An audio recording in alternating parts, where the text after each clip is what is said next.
Don't eat it, honey.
Zig.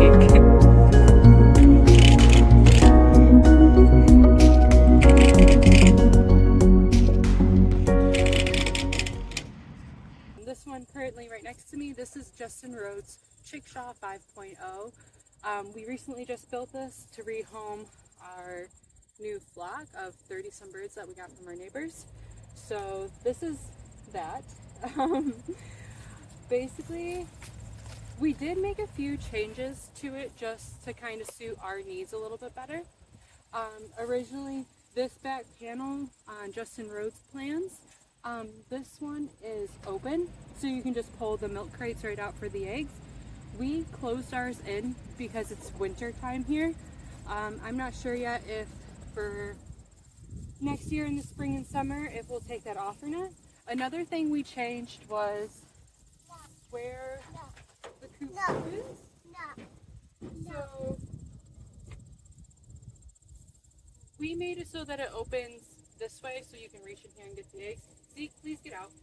Don't get in here right now. So we made it to open up this way. Because, I mean, even before we screwed this on, I thought it just made more sense to have it open on this end so you could reach in there and get eggs. But in his plans originally, it opened from this side. Which again, I'm not sure exactly why. But it doesn't really change much other than it makes it easier for us to get the eggs. Something else that I really love about this coop is how easy it is to move. I can move this coop all by myself, and honestly, Zeke in probably like another year or two, he will be able to move this as well. It is super easy to move, super mobile. It's honestly like a dream coop. I really have no complaints about this. Again, the only other reason too why so let me rewind real quick. Before we put this on, we had our milk crates in there screwed into the perches just to make sure it was more predator proof. On Justin Rhodes' design, the milk crates are made to slide out, and there's a bar in the front that keeps them from going forward, but there was nothing back here to keep something from pulling them out. I mean, I don't know if a raccoon could pull out a milk crate, but I assume that they could if they wanted to. Probably why he doesn't have this enclosed in the back or like something to pull down or whatever. It's probably because he has a different fencing system around his chickens. He uses the shot pens, whereas here on our farm, because I have my little toddler baby boy, I do not use the shot nets for right now. Hazy, please put it down. Come over here. No. As I was saying, because I have a toddler, I do not use the shot pens right now. When we get some goats and stuff next spring, we'll probably get them the shock nets, but just because we have chickens right now, and again I have a toddler and I have 2 dogs that like to stick their heads in the net, this was just, it was more peace of mind for me to not have to worry about them getting hurt or shocked or something. But definitely as the homestead expands and we get a cow and goats or sheep next year, that will definitely be something we get. But again, I think that's why Justin Rhodes was not worried about the said raccoons or other predators pulling out the nesting boxes. Like I said, overall, it's a really good design, so I'll show you around it. So as I was saying, it's super easy to move. One, it's got this handlebar running across that you literally just pick up and can go. It's got some big, I can't remember what size these are, but these are linked to my Amazon storefront. But these are amazing. They're no spoke wheels. They're huge. It's either 24 or it was like 34. I think it's 24 inches. They're great. And then we used hardwire mesh here around the whole thing. And then on the bottom is also hardwire mesh, but it's a little bit bigger. She's in there singing her Hank song. But this mesh is a little bit bigger so that their poop can fall through. But honestly, I've never seen chickens take as big of poops as these chickens take. Maybe it's because my flock is younger. They're almost a year. They'll be a year in March. So I'm not sure if that's why, and they just take smaller poops. But these girls, they take ginormous poops, like literally so big. It's crazy. So then here we have their ramp / door. So literally, 2 latches at the top, keep it closed up at night. We take it down every morning so they can walk down it like that. And then, as I was showing you guys earlier, this opens up here, and then there's eggs. And these are their nesting boxes. And we just actually unscrewed the boxes so I can easily pick them up, and if there's any poop or anything in them, just dust it off.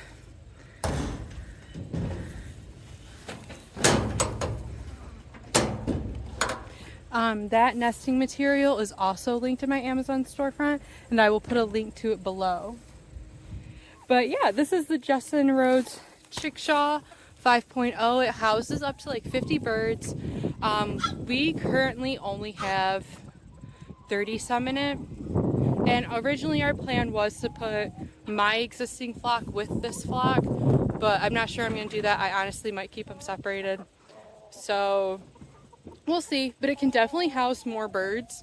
I think we actually plan to build another one of these probably this upcoming spring, and because I want to get more chickens obviously, but we also plan to do meat birds along with meat turkeys, all the meat things. And I know that Justin Rose has a different setup for his meat chickens, so we will probably do that one as well, and then maybe build another one of these to move my birds into / some new birds that I plan on ordering come spring. So we'll see. Overall, I think this is a great design. If you're looking to start chickens or get chickens, I think this is, see, please don't eat that. He's eating the bird's food. I think this is a really good chicken tractor and or coop. One of the main reasons why I don't have a stationary coop is because, and maybe this is being lazy or whatever, but I personally, I don't want to have to spend my time cleaning out a chicken coop. That also just leads to more pest issues because, it attracts more. There's bedding for the mites to hide in, things like that. And having a mobile coop, it means that they're getting moved each day to new pasture. So new pasture limits pest problems, and also keeping them in a pasture inside a netting keeps them a little bit safer from free ranging. I have been currently letting my 14 chickens of my other coop, I let them free range from time to time, and I have noticed that when I'm letting them free range, there's a hawk that likes to come fly around, and sometimes he harasses them. He's pretty small still, so he hasn't been able to actually get one of my chickens. I'm sure he could if he really tried to, but it just hasn't happened yet, thank the Lord. But I'm waiting for the day that it does, which is another reason why I don't let my chickens free range that often. I'm letting them kind of poke around and peck around while it's winter time here, going into winter, just to allow them to eat some more grubs and stuff. And then these guys I've actually have been giving just more scraps to. So yeah, it's going really well. I really like the yes. Hi. Can you give that to the chickens? I really like this coop. I think Justin Rhodes did a great job designing it. And again, if you're a new chicken owner watching this, I would highly recommend looking into his chicken shaws, because they are just so easy to maintain, and any beginner could easily take care of this.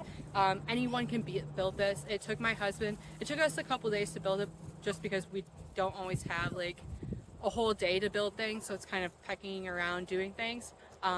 My husband owns a tree service, so he's usually busy with work, and building is just not my strong suit. I'm sure I could do it if I put my mind to it, but he's really good at building things. So again, I think the chicken shaw is a great design for beginners, anyone who's just getting into chickens, because again, it's less time consuming, it's less management of having to know when to clean the coop, when to sprinkle lime and other things in the coop, and it just is, I feel like this is the way chickens are supposed to live. Free ranging obviously is like the best thing, but again, with free ranging comes predators, or I've even heard of people stealing other people's chickens if they free range. I'm not sure anyone would do that by me, but I remember seeing a post about that in a Facebook group I'm in. So I just feel like pasture raising your chickens is far superior than keeping a stationary coop. Obviously, if you're in the city and you don't have space where you can move them every day, that's a little bit different. But if you have the space and the ability to move chickens every day or every other day, even if I had less chickens in here, I would probably move them maybe like a couple times a week, if that. So again, it's just less maintenance overall. Like, I come out here, I move the chickens, I feed, I water them, and then I come back out later in the day to collect eggs, and that's my whole chicken routine. I don't have to worry about cleaning out the coop, sprinkling stuff in the coop, checking for mites, things like that, just because it all limits it. I feel like, this is the perfect route to go for coops. So, off on a little tangent there.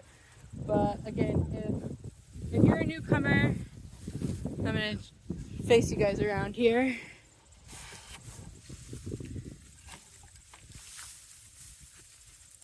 If you're new to chickens or you want to get into chickens, like I said, I would highly recommend looking into Justin Rhodes' chicken tractor. He actually sends these plans for free.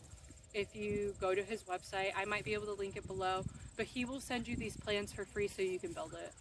And again, that's just amazing. Like, this thing is so awesome. It's way better than our A-frame, which my next video will probably be about the A-frame.